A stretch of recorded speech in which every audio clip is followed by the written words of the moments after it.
ससुराल की सत्ता। कानपुर शहर के मेन बाजार में कलाकारी वस्त्रालय नाम की एक प्रतिष्ठित दुकान थी।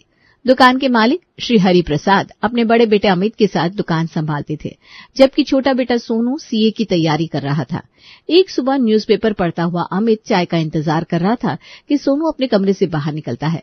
सोनू को देखते ही अमित कहता है, तो मिस्टर, अब और कब तक पढ़ने का इरादा है?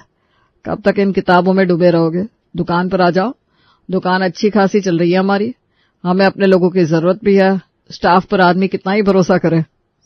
भैया मैं समझ रहा हूँ, लेकिन अगर मैं अपनी पढ़ाई पूरी कर लूंगा तो हम दुकान के साथ साथ कुछ नया भी शुरू कर सकते हैं। पूरे खानदान का एक ही बिजनेस में घुस जाना मुझे समझ में नहीं आता। देखो सोनू, मैं तुम्हारी सोच समझ रहा हूँ, पर अब तुम 22-23 साल के तो रहे नहीं। परिवार की जिम्मेदारियां भी तो कुछ होती है। आए दिन कोई ना कोई पापा को तुम्हारी शादी को लेकर टोक देता है। अब कब तक वो बात को घुमाएंगे भला? भले तुम सेटल नहीं हुए हो, पर उम्र तो निकल रही है ना। अब ज्यादा समय नहीं है तुम्हारे पास। जल्द से जल्द सोचो क्या काम करना है। कहीं जॉब करना चाहते हो या बिजनेस में आना है? अब नहीं सोची तो फिर वक्त नहीं बचेगा। हॉल में अपने पति और देवर की बातचीत की आवाज सुनकर नैना हॉल में आती है। इसीलिए मैं अपने देवर को आपके साथ अकेला नहीं छोड़ना चाहती। बेचारे को अकेला देखा नहीं कि बिल्ली की तरह झपट पड़ते हैं इस बेचारे पर। अरे इसे पढ़ाई की इतनी टेंशन है, बाल भी झड़ने लग गए। बताइए, अब ऐसे में आपको सोनू की हिम्मत बनना चाहिए या उसे और टेंशन देना चाहिए? तुम ना अपने भैया की बात पर बिल्कुल ध्यान मत देना। ये कुछ भी बोलते हैं। दुकान पर बैठे रह रहकर इनका दिमाग भी बिजनेसमैन वाला हो गया है। हर चीज में नफा मुनाफा। बातचीत को पूरा करने दरवाजे से बड़बड़ाती हुई शकुंतला अंदर आती है। खुद की बेटी तो भागी हुई है और दूसरे के बेटे के बारे में बोलने में जबान नहीं चलती इनकी। क्या हो गया मम्मी जी, आप ये खुद में क्या बड़बड़ा रही हैं? अरे मंदिर गई थी। मंदिर में इंसान क्यों जाता है? अपने पाप धोने या नए पाप करने? समझ में नहीं आता। मंदिर में मुझे सुषमा मिल गई, देखते ही मुझे पकड़ लिया और खुद ही बात करने लगी। 55 की तो मैं ही होने चली, तू भी 50 से कम की तो होगी नहीं। शकुंतला, अब कर दे अपने दूसरे बेटे की भी शादी। सोनू बच्चा तो नहीं रहा। देर से शादी होने के बाद बच्चा होने में भी तकलीफें आने लगेंगी। ये वो चालू हुई तो चुप्पी नहीं हुई। बेटा तू ना शादी कर ले। पढ़ने के लिए कोई मना नहीं कर रहा, शादी के बाद पढ़ते रहना, पर कर लेना शादी। जब हमारी शादी हुई तो तेरे पापा कोई काम थोड़ी ना करते थे। वो तो अमित के होने के 2 साल बाद इनका धंधा शुरू हुआ था। और इतने बड़े डिस्कशन के बारे में कोई लड़का अपनी गर्लफ्रेंड को ना बताए, ऐसा कैसे हो सकता है? सोनू इस बारे में प्रिया को बताता है। पापा मेरे लिए लड़की देख रहे हैं। अगर उन लोगों को कहा जाए कि हमारी दुकान में मैं भी बैठता हूँ, बाकी प्रॉपर्टीज तो आई। ठीक है, कर लो शादी। मेरे साथ तुम्हें जो एंजॉय करना था कर लिया, चलो निकलो। अरे बस मैं बता रहा हूँ कि घर पर बातें क्या हो रही है। सेटल नहीं होना प्रिया, तुम्हारी लाइफ बर्बाद हो जाएगी। अरे दुकान पर बैठना शुरू करो। दोपहर को जब भैया दुकान से घर खाने के लिए आते हैं, उस वक्त को दुकान संभालो। 2-3 घंटे बैठो, गले से पैसे निकाल लो। बाकी भैया कभी अपनी छुट्टी के लिए तुम्हें कुछ न कुछ पैसे देते ही रहेंगे। स्टाफ से सेटिंग करके रखो, माल को प्रॉफिट से ज्यादा रेट में बेचो, वहां से एक्स्ट्रा पैसे रखो। मुझे ही बताना होगा कि सोनू, खुद का दिमाग नहीं चलता तुम्हारा? बिजनेसमैन की फैमिली से आते हो, मैं तो नहीं आती, फिर भी मुझे ही तुम्हें से बताना होगा क्या? अरे ठीक है ना, मैं आज से दुकान जाना शुरू कर देता हूँ। और जैसा जैसा प्रिया ने कहा था सोनू बिल्कुल वैसा ही करता है। आज दोपहर के 2 बजे सोनू अपने दुकान पहुंचता है। आप ठीक कह रहे थे भैया कि दुकान पर मुझे ही बैठना चाहिए। आप भी अकेले कितना संभालेंगे? आप जाइए घर पर खाना खा लीजिए, 1-2 घंटे आराम भी कर लीजिएगा। मैं बैठ जाया करूंगा आपसे दोपहर के वक्त दुकान पर। आज कहाँ से निकला है सूरज?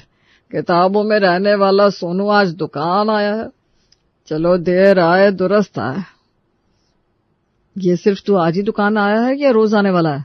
क्योंकि अगर रोज आने वाला है तो रोज की छुट्टी देने के 2000 रुपए बांध देता हूँ तेरा खर्चा निकलना भी तो जरूरी है।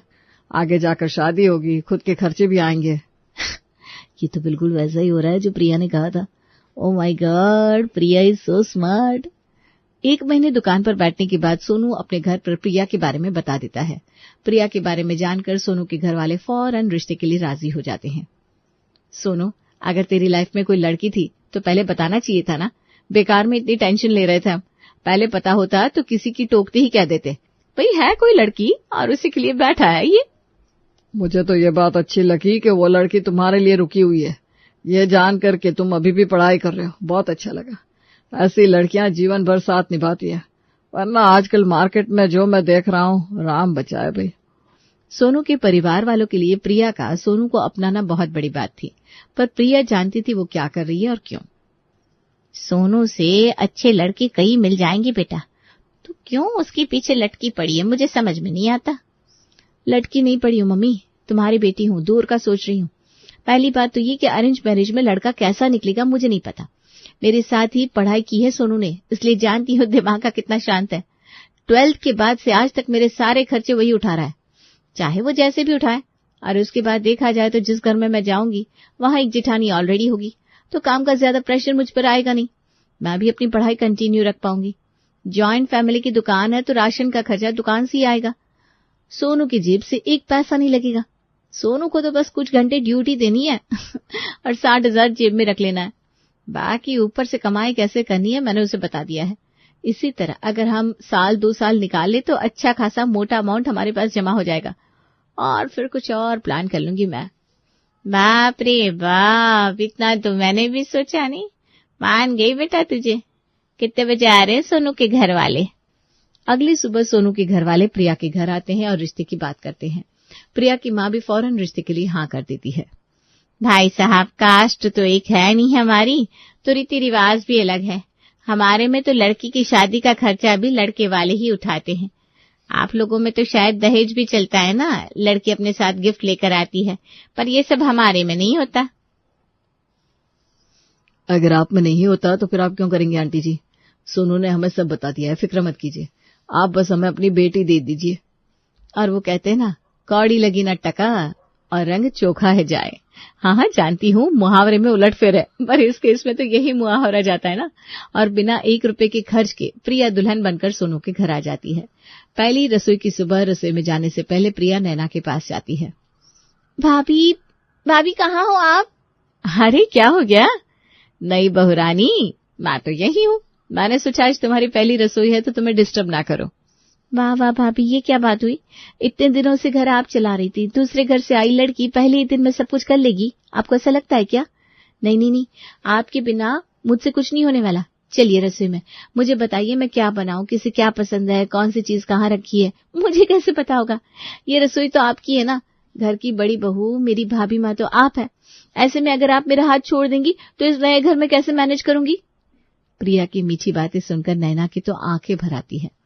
मुझे तो लगा था देवर जी ने पहले ही तुम्हें सब बता दिया होगा, क्योंकि लव मैरिज में अक्सर यही होता है ना, पति के अलावा लड़की को कोई और रिश्ता दिखता ही नहीं। पर तुमने तो मुझे भाभी माँ बोलकर मेरे सीने पर सीधा वार कर दिया। चलो मैं तुम्हें बताती हूँ क्या करना है और कैसे। नैना एक अच्छी जेठानी की तरह प्रिया को एक एक काम बताने लगती है और इस तरह तैयार हो जाती है पहली रसोई। खाना तो बहुत अच्छा बना है बहू, खाकर लगता ही नहीं कि तुम इस घर में नहीं हो, बिल्कुल वही साथ, खट्टे मीठे का वही तालमेल जैसा हमें पसंद है। वो तो होना ही था ना पापा जी, मेरे साथ घर की एक्सपर्ट जो थी भाभी माँ, उन्होंने मुझे सब कुछ बता दिया और खाना बन गया, वरना मैं कहाँ इस काबिल हूँ। बेकार में तब से मेरी तारीफ कर रही हो प्रिया। और अमित जी आप क्या सुन रहे हैं, आपकी बहू ने पहली रसोई बनाई है, शगुन हाथ पे रखोगे कि नहीं? अपने गले से सोने का चेन उतार कर अमित अपने भाई की बीवी के हाथ में रख देता है। देवरानी जेठानी के बीच का ये प्यार देखकर मेरा मन गदगद हो गया। बस बहू, एक ही बात की चिंता थी मुझे कि घर की दूसरी बहू आएगी तो क्या होगा।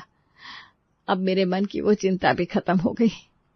अब इसी तरह दिन निकलने लगते हैं। सोनू अमित के साथ दुकान निकल जाता है और प्रिया अक्सर रसोई का काम अपनी जेठानी पर डालकर अपनी पढ़ाई करती रहती। दोपहर के 1 बजे। तुम अब तक यही हो सोनू? अगर ज्यादा पढ़ना है तो सुबह जल्दी उठो, थोड़ी मेहनत करनी पड़ेगी, ऐसे बैठे बैठे पैसे नहीं आते। जाओ दुकान से भैया को छुट्टी दे दो। अरे यार, सुबह उठती ही तुम मुझे पढ़ने बिठा देती हो और फिर दोपहर होते ही दुकान भेज देती हो। हनीमून पर भी कहाँ गए हैं हम अब तक? आंटी में पैसे हो तो हर रोज हनीमून होता है पतिदेव। चलो दुकान निकलो। प्रिया सोनू को दरवाजे तक छोड़ने जाती है और सामने से अपनी बुआ सास को आता देख लेती है। अरे यार, अब बुआ जी आ गई, अब इनके लिए खाना बनाना पड़ेगा। अगर मैं यही सब करती रहूंगी तो MBA की क्लासेस कैसे करूंगी? उफ़ो, मैं भी ना बेकार में टेंशन ले रही हूँ, भाभी तो है। प्रिया भागते हुए अपनी जेठानी के पास जाती है। भाभी अब क्या होगा, बुआ जी आ रही है, वो मेरे खाने में नुक्स निकालेंगी और इसमें उनकी भी गलती नहीं है। आप जैसा खाना तो मैं बना ही नहीं सकती, आप प्लीज खाना देख लो कि क्या। मैं खाना बनाकर तैयार कर दूंगी, तू बस बाहर टेबल पर लगा देना। हाँ, इतना तो कर लेगी ना? प्रिया अपने ससुराल में बड़ी निश्चिंत थी, पर सोनू दुकान में नहीं। ये क्या हरकत है सोनू? मैंने तुझे कितनी बार बोला है कि माल कहाँ से आएगा कहाँ से नहीं, इन चीजों में पड़ने की जरूरत नहीं है। 6-7 महीने हुए नहीं दुकान में बैठे और गलत पार्टी से माल मंगवा लिया तूने। दुकान में डकैती तो नहीं करवा दी भैया? आप लोग तो हद है। न पापा गल्ले पर थे, न आप दुकान में थे। लड़कों के शर्ट का स्टॉक पूरा खत्म हो गया था और ग्राहकी अच्छी खासी थी, तो मैंने डलवा लिया स्टॉक। पर मेरी तारीफ करने की जगह आप मुझ पर चढ़ रहे हैं। इसी कारण मैं दुकान में नहीं आना चाहता, क्योंकि आप हर वक्त हमेशा अपना दिमाग मुझ पर थूकना चाहते हैं। यह 4थी बार हुआ है। और गुस्से में चिड़चिड़ाता हुआ सोनू दुकान से बाहर निकलकर अपने घर लौट जाता है। आग लगे कलाकारी वस्त्रालय को, लग जाए ताला। मैं अब किसी की नहीं सुनूंगा। यहाँ इन लोगों के साथ रहना ही नहीं मुझे। अरे सोना, कुछ दिन बस बर्दाश्त कर लो। यहाँ साथ में है तो एक फूटी कौड़ी का खर्चा नहीं है। बाहर निकलते ही नाई का टका तैयार है। बस कुछ दिन और डार्लिंग। 5 महीने बाद पड़ोसी घनश्याम हरिप्रसाद के घर आता है। अरे घनश्याम, तू आ बैठ, मैं चाय मंगवाता हूँ। सिर्फ चाय? भाई नई दुकान खुली है, उसकी खुशी में मिठाई की जगह सिर्फ चाय पिला रहा है। कितने पैसे बचाएगा? दुकान के ओपनिंग की खबर तो देता, मैं कौन सी नजर लगा देता। पर जो भी है ठीक ही किया तूने कि दूसरे बेटे को अलग दुकान खुलवा दी, वरना एक समय के बाद दोनों भाइयों में दुकान को लेकर बैर हो जाता। सोनू ने दूसरी दुकान खोली है? इस बारे में तो मुझे पता ही नहीं। कलाकारी वस्त्रालय के ठीक सामने द न्यू कलाकारी वस्त्रालय खुल चुका था, जिसके ओनर थे सोनू और प्रिया। अरे सुषमा आंटी, वहां कहाँ जा रही हैं आप? हमारी दुकान पर आइए। A1 स्टॉक लेकर आए हैं हम, जो पूरे मार्केट में कहीं नहीं मिलेगा। जेठ जी तो छटा हुआ माल लेकर आते हैं। वो कब का उसका ट्रेंड भी उठ चुका होता है। न मार्केट की समझ न मार्केटिंग की, और दुकान खोल दिया। मैं तो MBA हूँ, मुझे पता है क्या करना है कैसे करना है। आप माल देखिए। अरे वाह, प्रिया तो सच में सेल्स में एक नंबर है। और एक एक कर प्रिया अपने जेठ की दुकान के ग्राहक को अपनी दुकान की ओर बुलाना शुरू कर देती है। कस्टमर तो बहुत ज्यादा हो गए प्रिया, इतना स्टॉक भी नहीं डाला हमने दुकान पर। तो तुम क्या सोच रहे हो? मार्केट में सब कुछ कैश पर नहीं होता, उधार पर माल लेना ही पड़ता है। जैसे माल बिकता जाएगा पेमेंट करते जाएंगे। और हाँ, हम 2 लोगों के लिए दुकान संभालना मुश्किल है, स्टाफ रख लेते हैं। काम रोकना नहीं है हमें, ये मार्केट की दौड़ है। कम से कम रेट पर क्यों ना स्टॉक निकालना पड़े, कस्टमर जमाने के लिए हम सब करेंगे। अरे पर तुम अगर दुकान पर रहोगी तो घर का खाना? भाभी तो अपने पति के साथ सास ससुर का खाना बनाएगी ना, हम दोनों का क्या है? हम यहाँ वहां बाहर इडली विडली खा लेंगे। प्रिया और सोनू की हरकतें अमित को बहुत स्ट्रेस दे रही थी, और आज अमित का गुस्सा नैना के सामने फूट पड़ता है। 4 लोग आकर पूछ रहे हैं, भाई नया काउंटर खोल लिया और मुझे पता ही नहीं। सोनू का दिमाग इतना घुमा देगी उसकी बीवी, मुझे नहीं पता था। जब मैं बिजनेस में बैठने बोलता था तब बिजनेस उसे बुरा लगता था। अब कहाँ गई पढ़ाई? बीवी को बिजनेस करना है तो दुकान खोल लिया। आप शांत हो जाइए, क्यों बीपी बढ़ा रहे हैं? बीपी ना बढ़ाऊं तो और क्या करूं? एक ही घर में रहते हैं हम, और हमारी नाक के नीचे इतना कुछ हो गया और हमें खबर भी नहीं लगी। उसे अगर दूसरा काम करना था तो मुझे बोल देता। इस तरह बिना बताए होता है क्या फैसले? ऐसे ही बाहर वालों को मौका मिलता है बोलने का। अमित की कमरे से आ रही जोर जोर की आवाज सुनकर शकुंतला और हरी उसकी कमरे की ओर आते हैं। उसने एक गलती कर दी, अब तो भी वही गलती करेगा क्या? क्यों दे रहे हो तुम दोनों भाई लोगों को मौका? 2 मिनट नहीं लगेगी इस बात को बाहर जाने में। और तभी तमतमाती हुई प्रिया वहां आती है। 1 मिनट मम्मी जी, मैं बात करती हूँ भैया से। बताइए भैया, क्या प्रॉब्लम हो रही है आपको? अपने भाई की तरक्की नहीं देखी जा रही है क्या? फिर तो आप काहे के बड़े भाई हुए? अब आपको लग रहा होगा कि हम लोगों ने आपसे इतनी बड़ी बात छुपाई। अरे हम तो आपको सरप्राइज देना चाहते थे, पर आप लोगों को पहले ही इस बारे में पता चल गया और आप सबने मान लिया कि हमने आपको धोखा दिया है। किसी ने हमसे आकर कन्फ्रंट नहीं किया तो हम भी क्या कहते? भाभी चाहती तो मुझसे पूछ नहीं सकती थी कि प्रिया तुम रसोई में क्यों नहीं आ रही हो? पर उन्होंने मेरे और सोनू का खाना बनाना बंद कर दिया। धोखा तो हमारे साथ हुआ है। प्रिया बिल्कुल ठीक कह रही है मम्मी। प्रिया की एक और चाल, कसम से प्रिया के दिमाग को मानना पड़ेगा। पर अब अमित और हरिप्रसाद दोनों समझ चुके थे कि प्रिया क्या कर रही है, पर सोनू को तो वक्त ही समझा सकता था। दिन बीत रहे थे और प्रिया के कहने पर सोनू कर्ज पर कर्ज लिए जा रहा था। एक रोज अमित अपने दुकान से सोनू की दुकान पर पुलिस और कुछ लोगों को जाता देखता है। लगता है कोई मैटर हुआ है। अमित को देखते ही सोनू उसके गले लगकर रोने लगता है। भैया सब खत्म हो गया, मार्केट से इतना उधार लिया, इतने खर्चे बढ़ा लिए जो रुके ही नहीं।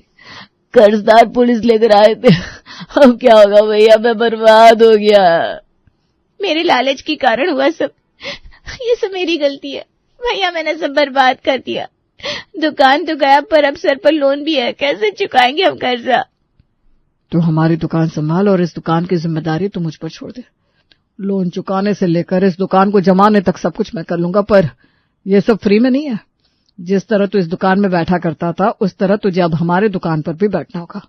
और प्रिया, तुम घर का काम संभालोगी बिना दिमाग लगाए।